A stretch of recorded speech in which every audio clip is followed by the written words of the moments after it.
इस वचन को सुन के सेम ना रहे। हाथों को उठाओ। चाहे आप पास्टर हैं, बिलीवर हैं, वर्ड सबके लिए सेम है। वो किसी का पक्षपात नहीं करता। आप तौबा करेंगे, आप परमेश्वर के स्पर्श को देखेंगे। उठाओ अपने हाथों को। अंधे देखे, गूंगे बोले, पापी आए, पाप धोले। अंधे देखे, गूंगे बोले, पापी आए, पाप धोले। लहू की बूंदे शहनशाही का ताज है। यीशु एक सा कल के एक सा वो आज है। खुदावंद तेरा आत्मा आज वचनों को अनॉइंट करे। इन जीसस नेम, आमीन। ऊंचा ये आशीष हमारी।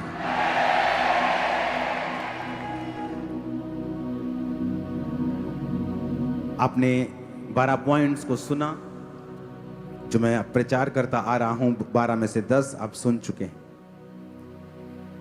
जो आपकी कैपेसिटी को बढ़ाते हैं, आपकी लाइफ को सेम नहीं रहने देते।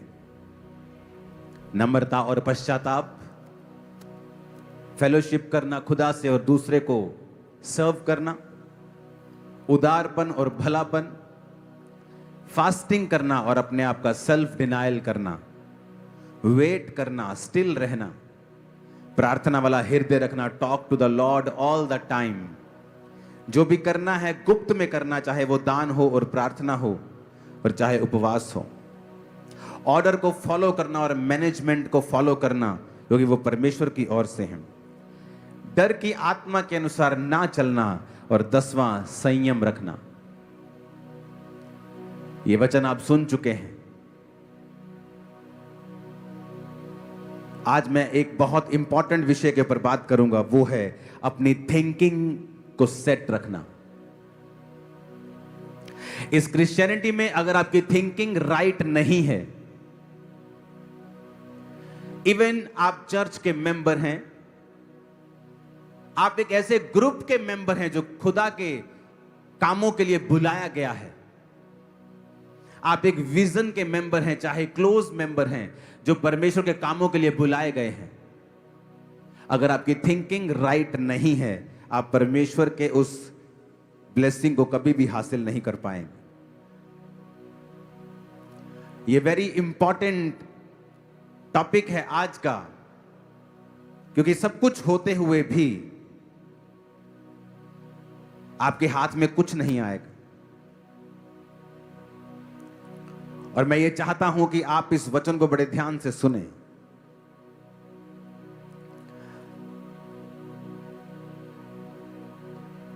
हालेलुया।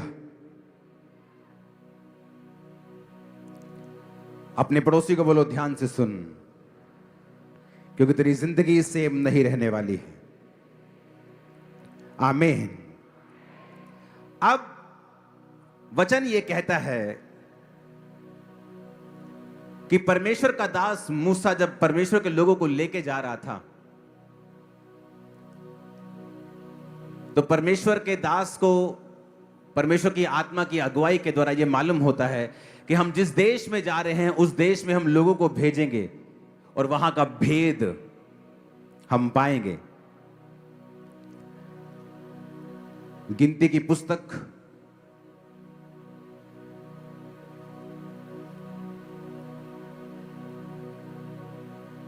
सब लोग खोलेंगे, उसका 13 और 14 अध्याय पूरा आप इसे घर जाके पढ़ेंगे। वचन कहता है, फिर यहोवा ने मूसा से कहा, कनान देश जिसे मैं इस्राएलियों को देता हूं उसका भेद लेने के लिए पुरुषों को भेज। तो वचन कहता है कि उसने सारे गोत्रों में से एक एक मनुष्य छांटा और भेज दिया। तो परमेश्वर के दास ने कहा, जाओ और पता करो वो बंजर देश है कि उपजाऊ है, वहां के लोग कैसे हैं, खाना कैसा है, क्या पहनते हैं, क्या खाते हैं, कैसी बस्तियों में रहते हैं, तंबुओं में रहते हैं कि किलों में रहते हैं। 17 आयत में लिखा कि तुम दक्षिण देश होकर आओ, देख लो वो कैसा है, लोग कैसे हैं, बलवान है कि निर्बल हैं। 18 आयत में लिखा। 19 में लिखा वो अच्छा है कि बुरा है, कैसी बस्तियों में वो बसते हैं, कैसे तंबुओं में रहते हैं। 20 में लिखा वो देश कैसा है, उपजाऊ है, बंजर है, वृक्ष है कि नहीं, हियाव बांध कर चलो, देश की उपज में से कुछ लेते आना।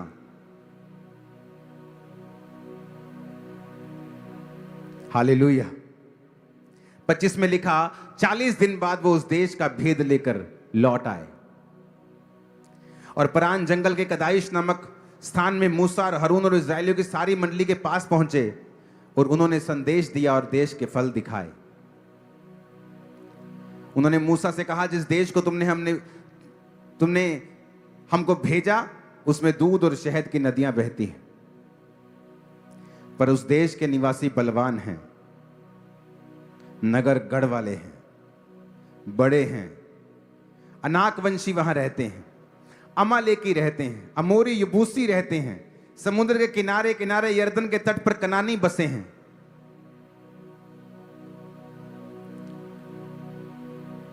बारह लोग देखने के लिए जाते हैं, कहते परमेश्वर ने कहा था कि मैं तुम्हें दूध और शहद की नदियां दूंगा।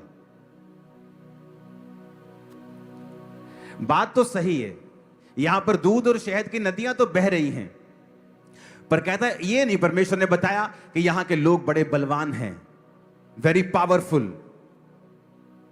अगर आप आगे अध्याय में पढ़ेंगे तो उसने कहा है कि हम उनके सामने टिड्डियां लगते हैं। 33 आयत में लिखा, वहां पर हमने नपीलों को, नपीली जाति वाले नाकवंशियों को देखा, हम उनकी दृष्टि में उनके सामने टिड्डे के समान दिखाई देते हैं। जब ये नेगेटिव न्यूज लोगों के सामने बोली जा रही थी,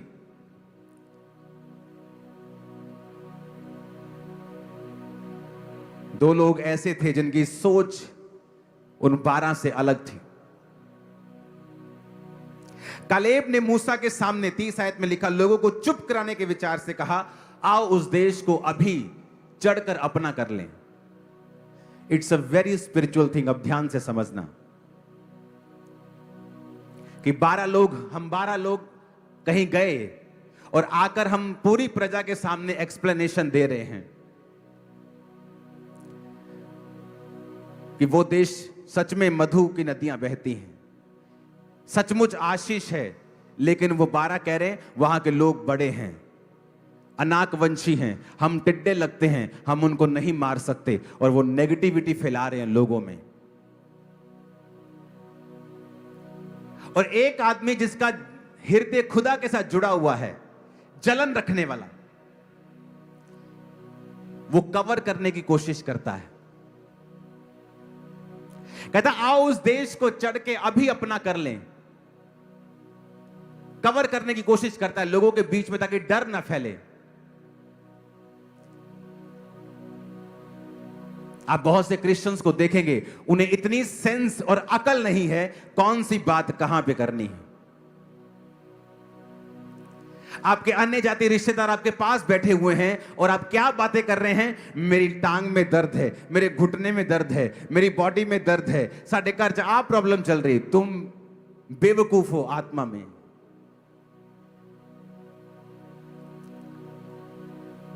परमेश्वर ने कहा था वहां दूध और शहद की नदियां बहती हैं। जब तुमने इतना ही देख लिया था तो विश्वास करते कि प्रभु ने सच कहा था। अगर उसने सच कहा है दूध शहद की नदियां बहती हैं, तो जो हमें मिस्र के राजा के पंजे से छुड़ा लाया है वो इन राजाओं को भी हमारे हाथ में कर देगा। पर नहीं, उनका विश्वास कमजोर था, इतनी नेगेटिव थिंकिंग थी, कौन सी बात कहां पे करनी है। बहुत से क्रिश्चियन लोगों को सेंस और अकल बिल्कुल नहीं है। जब उनके घर में कोई मर जाता है, प्रभु के पास चला जाता है, उनके वर्ड देखो, आपको मालूम हो जाएगा उस घर में असली क्रिश्चियन हैं कि नाम के क्रिश्चियन हैं। हाय रब्बा तू ऐसा क्यों कर देता, हाय रब्बा तेनू नजर नहीं आया ये छोटा सी या छोटी सी, तुम क्रिश्चियन नहीं हो। तुम्हें नहीं पता तुम्हारे मुंह से क्या निकलना चाहिए, तुम्हें नहीं पता तुम लोगों के बीच में क्या मैसेज दे रहे हो। एक अनक से भरा हुआ आदमी जवान बोला, कालेब आओ मूसा, हम उसको लड़के अभी अपना कर लेते हैं। कवर करने के चक्कर में कि लोगों के बीच में उसने कवर किया कि ऐसा नहीं है। लेकिन बाइबल कहती जैसे ही लोगों ने नेगेटिव न्यूज सुनी, सारे मूसा पे और हारून पर पत्थरवाह करने का विचार करने लगे।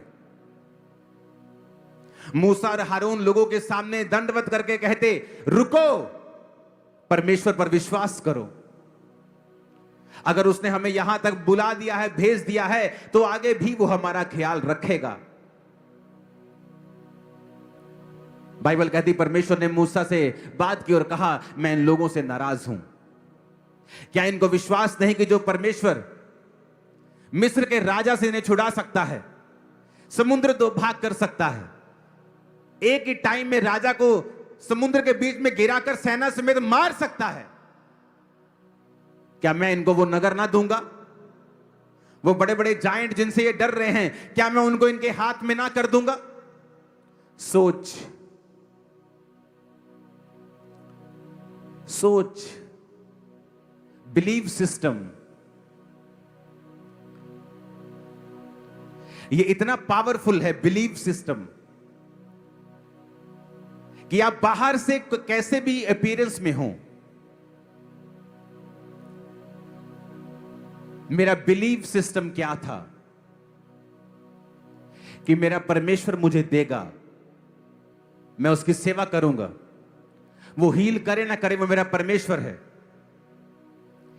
मेरा बिलीव सिस्टम जैसा था, मेरी सोच तो अंदर किसी ने देखी नहीं थी, लेकिन जैसा मेरा बिलीफ सिस्टम था, प्रभु ने वैसे लोग मुझे दिए, वैसी आशीष मुझे दी, वैसा परिवार मुझे दिया। मेरा बिलीफ सिस्टम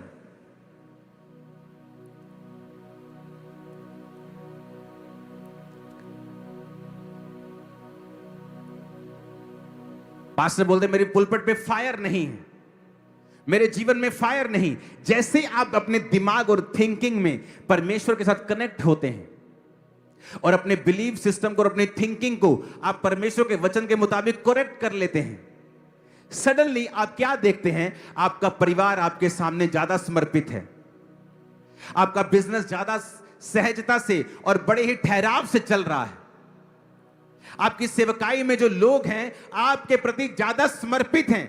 आपने कुछ नहीं कहा, आपने कोई सरमन नहीं दिया मेरे अधीन रहो, आपने नहीं कहा मुझे प्यार करो, पर आप देखते हैं लोग आपसे प्यार करते हैं, वो लोग आपके अधीन हैं, लोग अपना जीवन छोड़ के आपके यहां पर सेवा करने के लिए आ चुके हैं। रीजन क्या? क्योंकि जैसा आप खुदा के सामने हैं वैसे लोग आपके सामने। Believe system, believe system.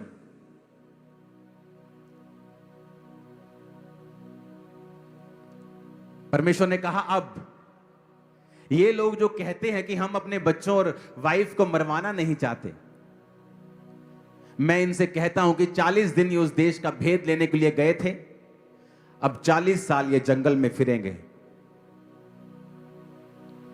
इनके शव यहीं पड़े रहेंगे।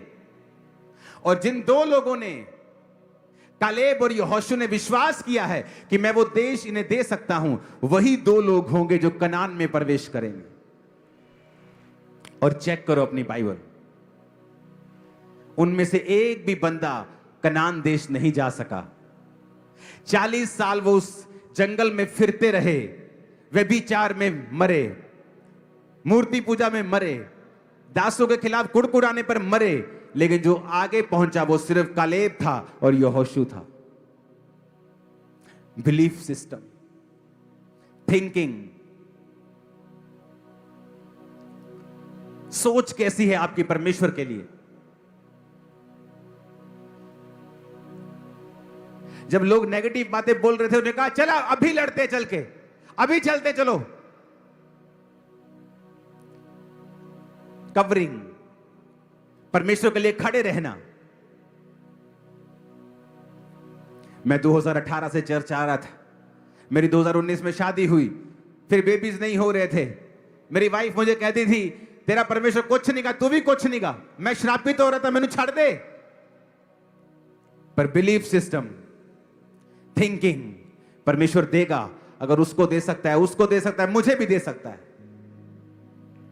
बिलीफ सिस्टम, सोच। जहां महिमा करनी है वहां महिमा नहीं की, सुन के आगे रिश्तेदारों की नेगेटिव बातें परमेश्वर के लिए और मुंह नहीं खोला। जहां मुंह नहीं खुलना चाहिए वहां मुंह खोला। जहां गाली के बदले गाली नहीं देनी थी वहां गाली निकाल दी, और जहां बोलने का समय था वहां चुप रहे। इसलिए परमेश्वर भी चुप रहता है तुम लोगों के लिए जब बोलने की जरूरत होती है, क्योंकि वो नाराज रहता है उन लोगों से जिनकी सोच सही नहीं है। आप वही हैं, आप वही हैं, आपका प्रीच वही है, आपकी शक्ल वही है, चर्च वही है, लोग वही हैं। लोग अब ज्यादा समर्पित हैं। क्यों? क्योंकि आप परमेश्वर के सामने ज्यादा समर्पित हैं। आपका परिवार आपकी सुनता है। क्यों? क्योंकि आप परमेश्वर की सुनते हैं।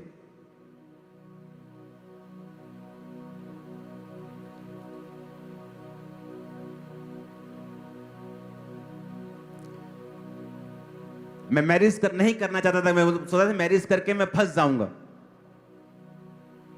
और परमेश्वर की सेवा में लगा रहा, और परमेश्वर ने कहा नहीं मैरिज करनी है। 5 जनवरी डिसाइड हुआ मैरिज करनी है, और 17 जनवरी मेरी एंगेजमेंट हो चुकी थी। उसी साल मैरिज हो चुकी थी। आज मेरी वाइफ चर्च का एडमिनिस्ट्रेशन ब्रांचेस संभालती, ग्रो हो रही है चर्च, क्योंकि वो काम कर रही है।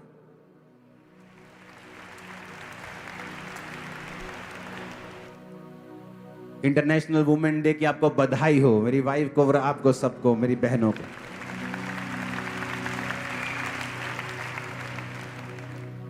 परमेश्वर आपको वैसे ही लोग देगा, वैसा ही परिवार देगा जब आपकी सोच सही होगी, आपकी थिंकिंग।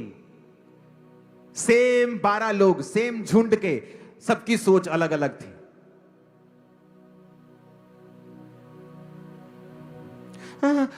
ठीक है, लेकिन मैं टाइट ते विश्वास नहीं करता। आपकी सोच अलग है, इसीलिए परमेश्वर चुप रहता है कई बार। सेम थिंकिंग, मूसा ने कहा जाओ और भेद लो, इसलिए नहीं कि हम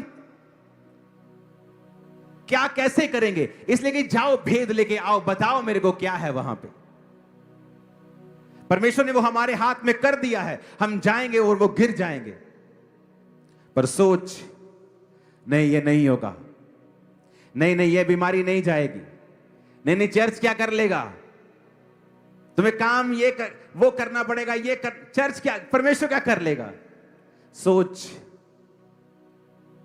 किसके सामने महिमा करनी है, किसके सामने प्रभु को कवर करना है, किसके सामने लड़ना है, किसके सामने चुप करना है, सब कुछ गड़बड़ की हुई है।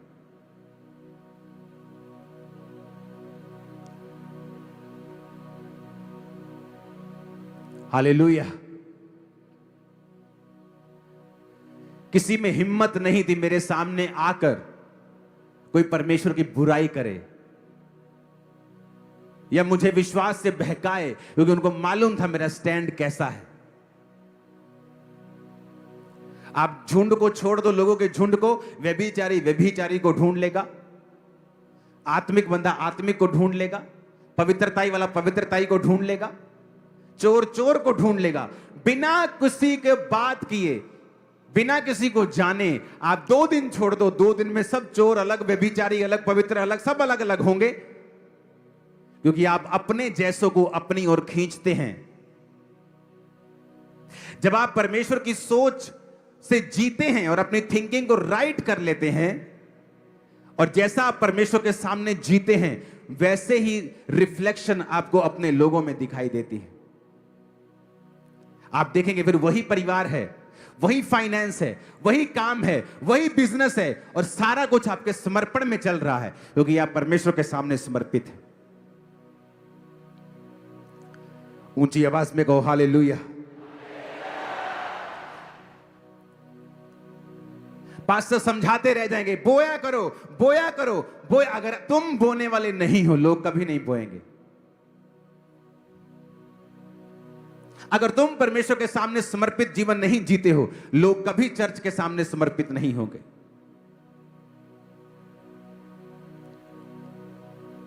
अपने पड़ोसी को बोलो, अपनी सोच, अपना बिलीफ सिस्टम, इसको सही कर। अविश्वासी ना हो, पर विश्वासी हो। ऊंची आवाज में कहो आमीन।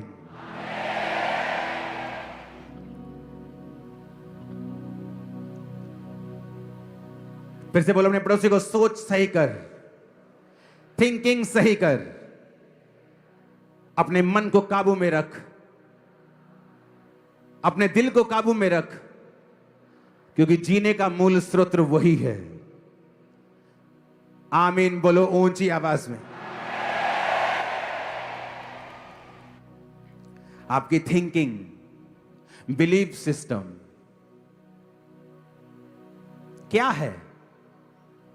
कितना बड़ा समझते हैं आप परमेश्वर को? क्या सोचते हैं वो आपके लिए क्या करेगा?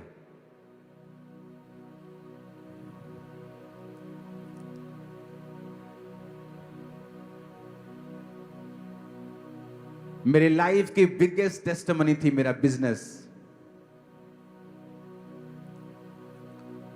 और शैतान ने जब उस बिजनेस में आग लगाई और कहा अब मैं देखता हूं तू क्या गवाही देगा। जिन लोगों ने आग लगाई मुझे मालूम है वो कौन थे। उन पे केस कर सकता था, उनको जेल भेज सकता था, लड़ सकता था उनके साथ। परमेश्वर ने कहा कुछ नहीं करना।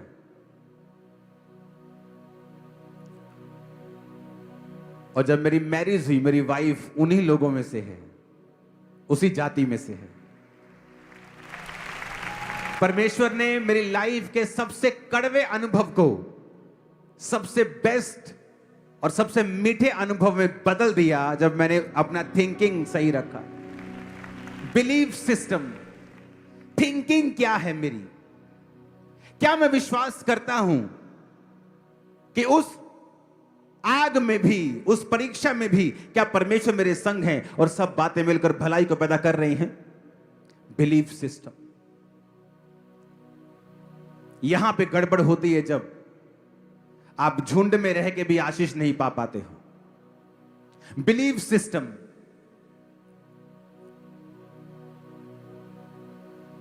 क्या आप बिलीव करते हो परमेश्वर असली है? तो कहां है आपका बोना? कहां है आपकी प्रेयर? कहां है आपका डिसिप्लिन जो परमेश्वर चाहता है आप अपनी लाइफ में रखो? आप डिसिप्लिन नहीं हो, आप जितने मर्जी गिफ्टेड हो, आप गिर जाओगे। आत्मा का डिसिप्लिन, प्रेयर का डिसिप्लिन, फास्टिंग डिसिप्लिन, शरीर का डिसिप्लिन, खाने में डिसिप्लिन। आप डिसिप्लिन नहीं हो। बड़े बड़े पास्टर गिर गए, उनको पता था उनको शुगर है। प्रार्थना करने के बजाय, डाइट चेंज करने की बजाय, एक्सरसाइज करने की बजाय, प्रेयर करने के बजाय मीठे में मीठा खाते जा रहे हैं, सोच के परमेश्वर करेगा। आपको परमेश्वर डिसिप्लिन, अपनी बॉडी को रिस्पेक्ट करने के लिए भी बोला है। कुछ देर के लिए उन चीजों को छोड़ दो। एक दिन आएगा जब आप हील होंगे और सिर्फ सारा कुछ खाएंगे पिएंगे, बट डिसिप्लिन नहीं है। शरीर में कोई डिसिप्लिन नहीं, प्रार्थना का कोई डिसिप्लिन नहीं। इसलिए प्रभु ने कहा 8 बजे का टाइम पवित्र करके साइड पे कर दो।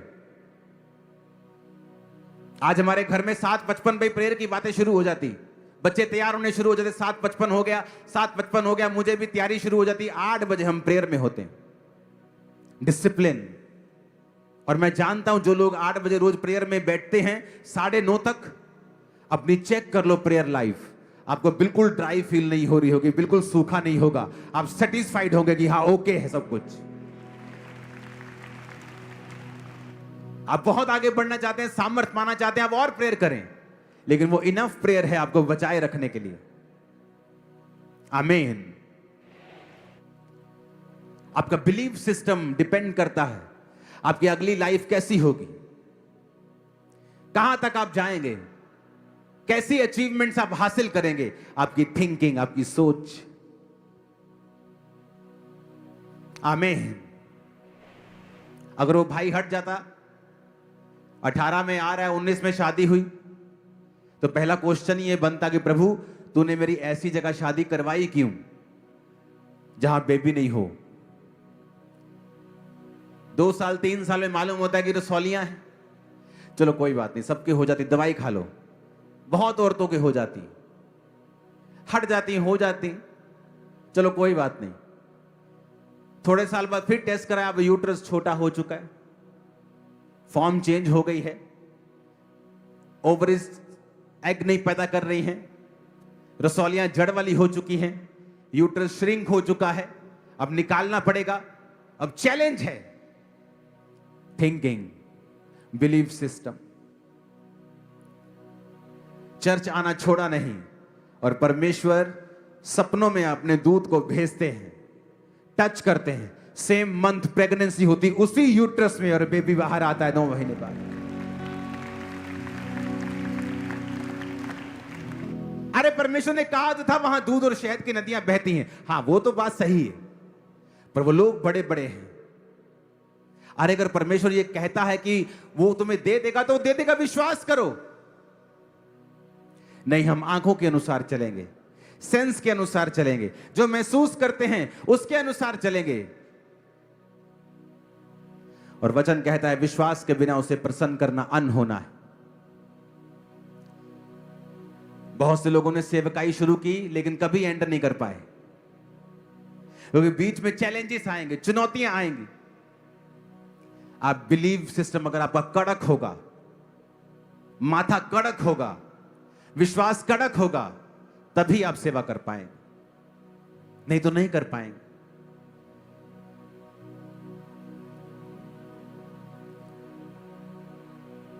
कहां थी सेंस उन 10 लोगों की?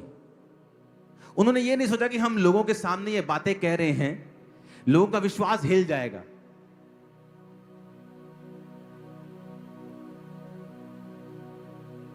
लोगों का विश्वास खत्म हो जाएगा, वो डर जाएंगे। लेकिन जो स्पिरिचुअल लोग नॉनसेंस होते हैं, कई लोग स्पिरिचुअली नॉनसेंस लोग, जिन्हें यह नहीं पता कौन सी बात कहां पे करनी है। मैंने लोगों को देखा है टेस्टिमनी देने आते हुए चर्चिस में, टेस्टिमनी देंगे, एक टेस्टिमनी देंगे, फिर बोलेंगे मेरा फलाना मुंडा हले बीमार है, उधर सारे प्रेयर करियो। ये स्पिरिचुअल नॉनसेंस है, नॉनसेंस। इससे बड़ी नॉनसेंस और नहीं हो सकती। ये स्पिरिचुअल नॉनसेंस है। ये टाइम जो खुदा ने किया है उसकी टेस्टिमनी देने का है, ना कि प्रेयर रिक्वेस्ट बताने का। तुम आके एक टेस्टिमनी दे रहे हो और अपना चैलेंज भी बता रहे हो। लोगों का विश्वास इधर से बढ़ा, इधर से कम हो गया। मेरी लाइफ में जब काम हुआ, मैंने नशे छोड़े, मेरी लाइफ में 10 काम अभी बाकी थे परमेश्वर ने करने, लेकिन अगर आप मुझे सुन लेते उस समय, आपको लगता ये बेस्ट आदमी, इसने नशे छोड़ दिए, पता नहीं कितना कुछ हो गया। अभी 10 काम पड़े थे। आज खुदा की दया से एक भी नहीं पड़ा, वो 10 हो चुके हैं। मेरा विश्वास वही है जो पहले था। लेकिन मैंने कभी नहीं कहा परमेश्वर ने मुझे नशों से आजाद किया, अच्छा हूं मेरी सेहत लिए प्रेयर करियो, अच्छा मेरी बिजनेस लिए प्रेयर करियो, अच्छा बड़ा संघर्ष हो रहा, अच्छा क्या नॉनसेंस है, क्या नॉनसेंस है ये। उस टाइम महिमा करने का समय था। मैंने अपनी लाइफ में जब महिमा करने का समय आया तब महिमा की है। अपने चैलेंजेस को पकड़ा है, परमेश्वर के पास गुप्त रूप में लेके गया, उन्हें बोला है, प्रार्थना में सामने रखे हैं। और एक समय आया जब मसीह में आते मुझे 10 साल हो गए थे, परमेश्वर ने उन सारे चैलेंजेस को भी दूर कर दिया। लेकिन इतने नॉनसेंस मत बनो कि आपको क्या बोलना है और कब बोलना है आपको पता ना हो। आपके रिश्तेदार बैठे हैं और आप बीमारी की बात कर रहे हैं।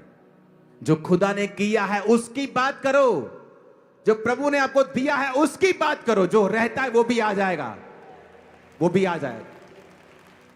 आपको पता नहीं कौन सी बात कहां पे करनी है, कौन से दुख पे कितना रिएक्ट करना है। ये यहां से शुरू होता है। एक कड़क वॉरियर माइंड,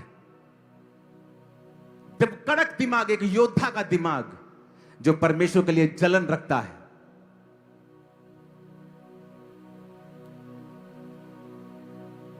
जलन रखता है जो परमेश्वर के लिए। इस सेवकाई में बहुतों लोगों के गिरने का कारण यह था कि वो पीठ पीछे नेगेटिव बातें करते थे सेवकाई की, और सारी आशीषें इसी सेवकाई से लेते थे। आज सबके बुरे हाल हैं, उन्हें मालूम नहीं था, वो उनकी सोच रॉन्ग है। आज सभी पछताते हैं, लेकिन टाइम नहीं है अब रिस्टोर होने का। और वो लोग जो जानते थे कि परमेश्वर ने इस सेवकाई को खड़ा किया है, आज उन लोगों से 10 गुना ज्यादा आशीषित है। चेक कर लो उनकी जिंदगियां जाके, 10 गुना ज्यादा।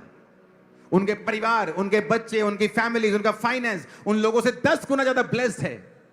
सोच, थिंकिंग।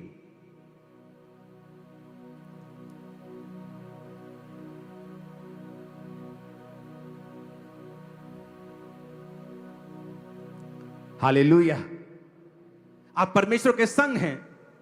आपको परमेश्वर ने एक चर्च दिया है,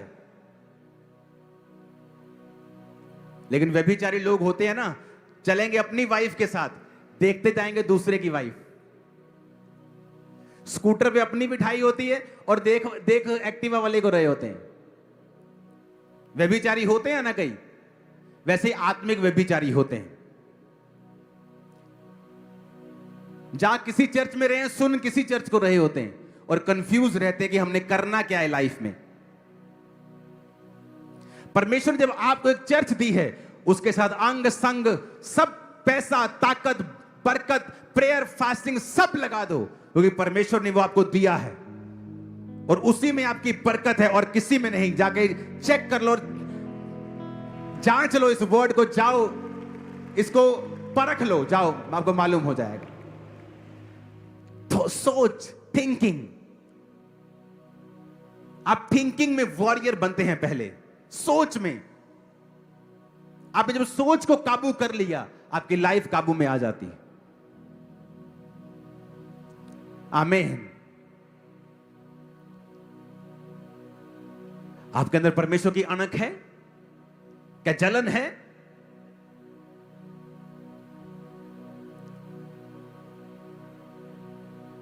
आपके दुश्मन हमेशा आपसे शर्मिंदा क्यों रहते हैं?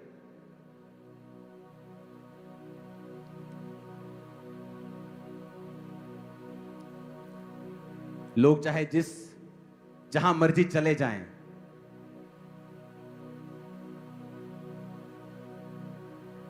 जीसस क्राइस्ट राजाओं का राजा है हमारा।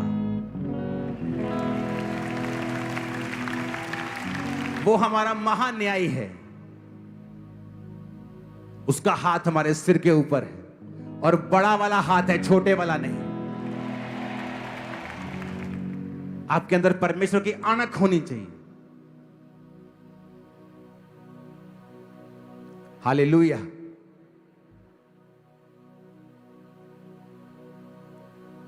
लोग आप पर लाख तोहमतें लगाएं, कोर्ट में चले जाएं, लेकिन साबित भी तो करना होगा जो वो बोलते हैं, और वहां पे वो झूठे और निठल्ले साबित होंगे।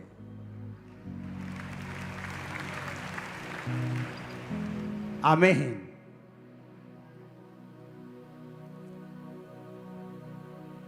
अपनी सोच को चेंज करो और बाइबल की सोच अपना लो, और विश्वास करो जो परमेश्वर ने कहा है। वो देखने में इम्पॉसिबल लग सकता है, सोचने में असंभव लग सकता है, लेकिन है नहीं। विश्वास करना परमेश्वर के ऊपर। उसको आदत है वहां से रास्ता निकालने की जहां कोई रास्ता नहीं। उसको आदत है समुद्र में 2 भाग करने की और रेगिस्तान में नदियां बहाने की। आपको जस्ट अपना बिलीफ सिस्टम जो है वो सेट करना है, कड़क करना है, इसको जलन रखनी है परमेश्वर के लिए और खड़े रहना है परमेश्वर के लिए। लाइफ सेम कभी नहीं होगी। यीशु मसीह के नाम में आमीन। ऊंचा चाहिए चर्च।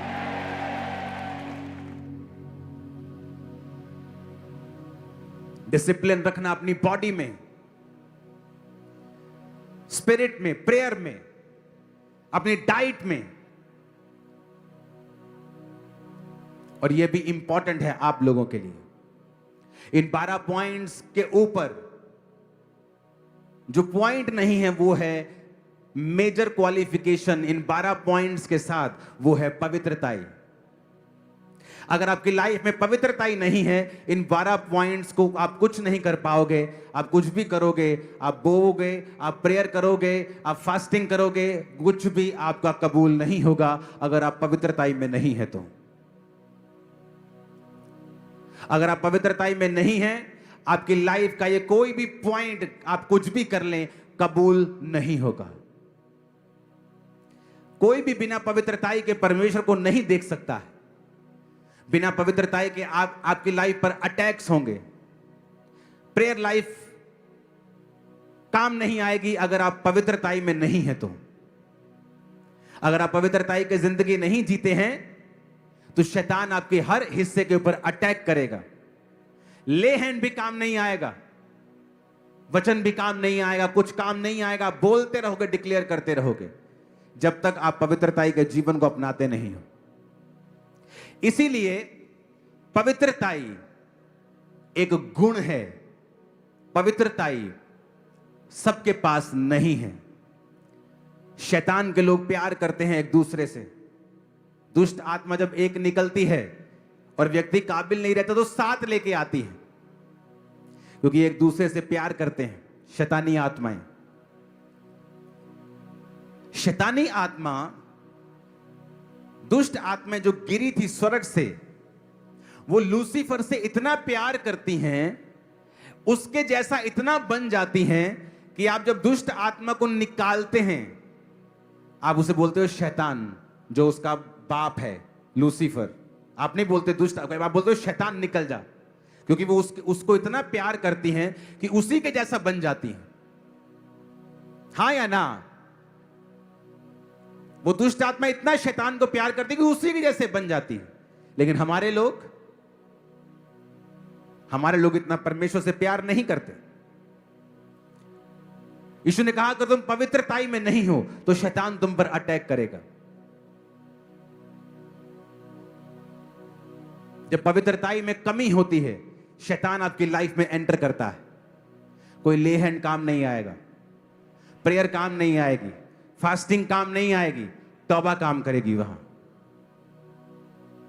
शैतान भी शैतान से प्यार करता है, तुम भी प्यार करते हो, पर प्यार टॉप पे नहीं है। टॉप पे पवित्रताई है। इसलिए दूत जब प्रभु को देखते हैं कहते हैं पवित्र पवित्र पवित्र सेनाओं के यहोवा, पवित्र पवित्र पवित्र। प्रेमी प्रेमी प्रेमी नहीं कहते, पवित्र, क्योंकि प्रेम भी पवित्रताई से निकलता है जब वो परमेश्वर की ओर से होता है। और वो प्रेम जो अपवित्रताई से पैदा होता है वो शैतानी है। हालेलुया। अगर आप अपने हस्बैंड, अपनी वाइफ के साथ नहीं हैं तो आप पवित्रताई में नहीं। अगर आप अपनी वाइफ से दूर हैं तो भी आप पवित्रताई में नहीं हैं, क्योंकि वचन कहता है आप तुम दोनों एक मन हो और एक तन हो। बहुतों जोड़ियों ने अपने स्पाउस को व्यभिचार में गिराया है जब उन्होंने अब उसका साथ नहीं निभाया। यह गहरी बात मैं आपसे कह रहा हूं। एक औरत आके मुझसे कहती है मेरा हस्बैंड 60 साल का है, अभी भी मेरे साथ रहना चाहता है, वो चाहता मैं उतना रवा, मैं उतना सोमा है, मैं की करा। ये बात मुझे कहनी पड़ रही, डीप बात है। मैंने कहा अगर वो चाहता है तो तुम्हें पता है तुम्हारा शरीर तुम्हारा अपना नहीं है। वचन कहता है ये तुम्हारे पति का है, और तुम्हारे पति का शरीर उसका पति का नहीं बल्कि तुम्हारा है, तुम दोनों एक हो। कहती नहीं नहीं नहीं, ये तो ना शारीरिक गाल लाए थे। थोड़े दिनों में उसका पति उसी गांव के एक लड़की के साथ भाग गया अपने घर से। मैंने कहा अब बताओ क्या हुआ? तुमने गिराया अपने पति को, तुम हो असली इसके पीछे की कारण, क्योंकि परमेश्वर ने कहा है जो पति पत्नी हैं प्रार्थना के अलावा और किसी बात के लिए अलग अलग ना हो। और अब तुम जो कुंवारे हो और अगर तुम किसी के साथ शारीरिक होते हो तो तुम पाप में हो, चाहे तुमने उसे फ्यूचर में शादी क्यों नहीं करनी, तुम तब भी व्यभिचार में हो और पाप में हो, और उसका असर मरते दम तक तुम्हारी जिंदगी से कभी नहीं जाएगा, चाहे तुम तौबा कर लो। एकमात्र बाइबल में अपराध है व्यभिचार, जो वचन कहता है तुम अपने शरीर के खिलाफ भी करते हो और खुदा के खिलाफ भी करते हो। बाकी सारे पाप तुम खुदा के खिलाफ करते हो, लेकिन व्यभिचार एक ऐसा पाप है जो तुम दो चीजों के खिलाफ करते हो, अपने शरीर के और परमेश्वर के।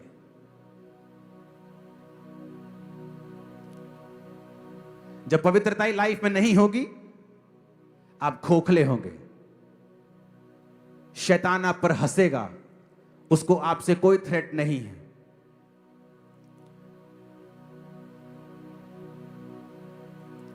हालेलुया,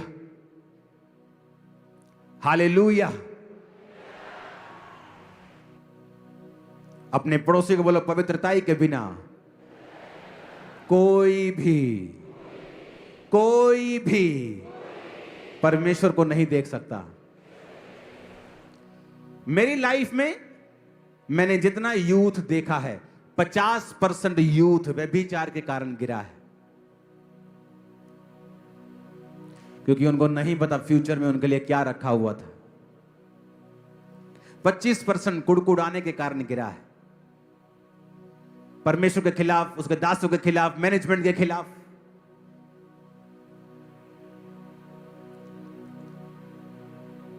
और जब पवित्रता लाइफ में होगी, नोट कर लेना, अपने रूम्स में से टांग दो उसको नोट करके। आपकी लाइफ का बड़े से बड़ा अटैक,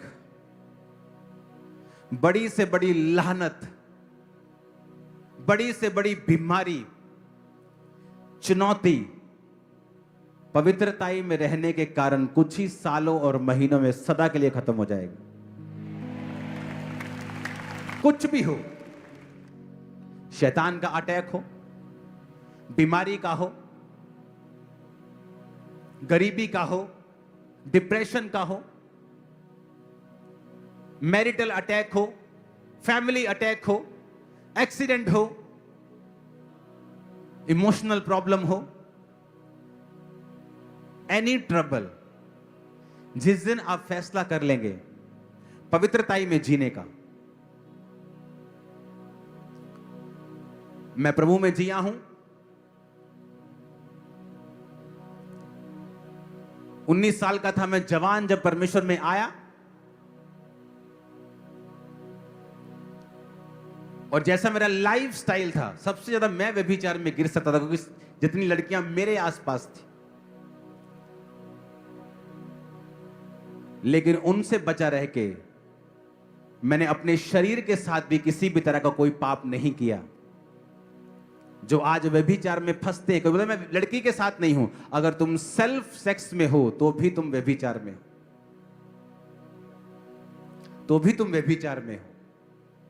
तुम अपने शरीर का आदर नहीं कर रहे हो, और इसीलिए आज लोग बीमार हैं।